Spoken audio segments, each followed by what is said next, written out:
Tonight and tomorrow is the ancient Jewish feast of Rosh Hashanah. So please wish all of our Jewish brothers and sisters, if you have any Jewish friends, wish them a Happy New Year. The Christian Rosh Hashanah, the new Rosh Hashanah, is actually All Saints' Day, because in the old New Year was when our Jewish ancestors would take a census. They would count who was written down in the Book of Life. And so, of course, every All Saints' Day, of course, we have to sing that beautiful song, "Oh, when the saints go marching in, I want to be in that number." So, Happy New Year to all of our Jewish brothers and sisters. I think I've mentioned this already. So, growing up, my mother worked for a hotel company. And she used to try to convince me. She would say, you know,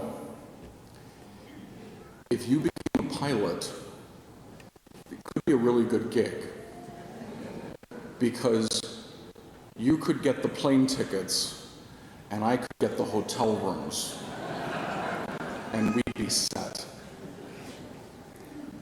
Of course, the Holy Spirit had other plans. But growing up, once over a break, when I was in middle school, it was an off season for the hotel business. I, and some family friends, adults and children, we got to stay in a suite. It was actually a nice penthouse suite in downtown Chicago, off season. Now, to give you an idea of the size and the grandeur of the suite, it actually had a small grand piano in it. Okay. So we go to the hotel, we get on the elevator, go to the top floor, we walk in and we see this beautiful suite.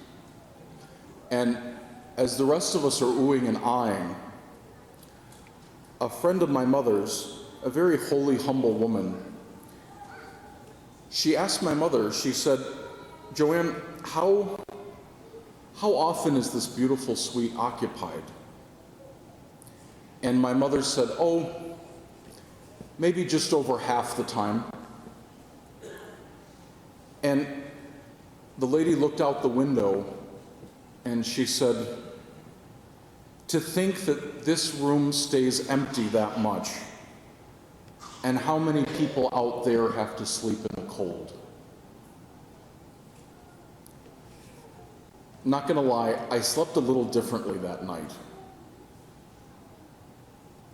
Our gospel today, what was the sin of the rich man? It was not the dollar amount in his bank account. His sin was the sin of oblivion.